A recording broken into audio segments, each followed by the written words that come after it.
While we're on the subject of medical issues relating to abortion, kind of under that rubric that abortion is health care, I've seen some things going around online that point out, well, abortion is the prescribed treatment for women who miscarry or have ectopic pregnancies, and so these women won't be able to get the health care they need if abortion is outlawed. The first thing that I want to say is abortion's not health care. It's not. Healthcare is about healing and saving lives. Abortion is, as I've said over and over in this video series, it's the killing of a child in the womb. Abortion is about death. Healthcare, real healthcare, is about saving lives.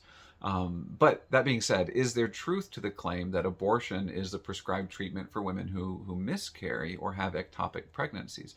Well, let's talk about miscarriage first. Miscarriage is very common. We don't really have the statistics of how many or how often women miscarry, but I think some of the more conservative estimates I found online have been as much as 25%.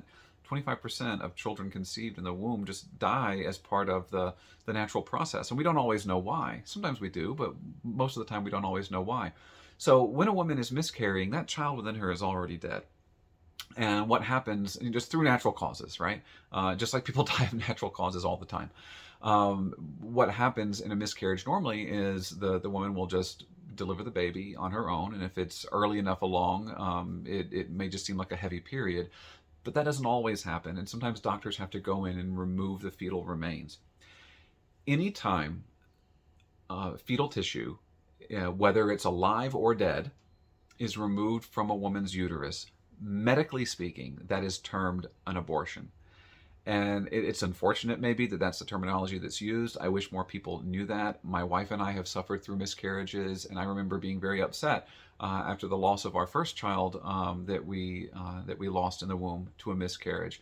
Getting we're already going through all the emotions and all the heartache and everything, and of course we're both very pro-life people. Then we get a statement from the hospital. It's a bill, and on the line there's a bill there, a charge for an abortion. And I remember getting really mad because that suggested to me that we went in there, willfully to end the life of our child, who in fact was already dead.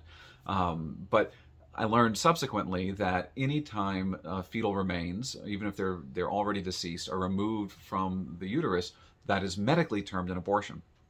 But that is an entirely different thing than an elective abortion, which is what we're debating right now in our country, whether or not we should have laws against. You can have laws against elective abortions and still leave plenty of room open for doctors to be able to treat women who have miscarriage, to be able to remove the remains of a child that has already died. You simply do not need laws allowing for permissive elective abortions to allow for doctors to do what they need to do in those situations.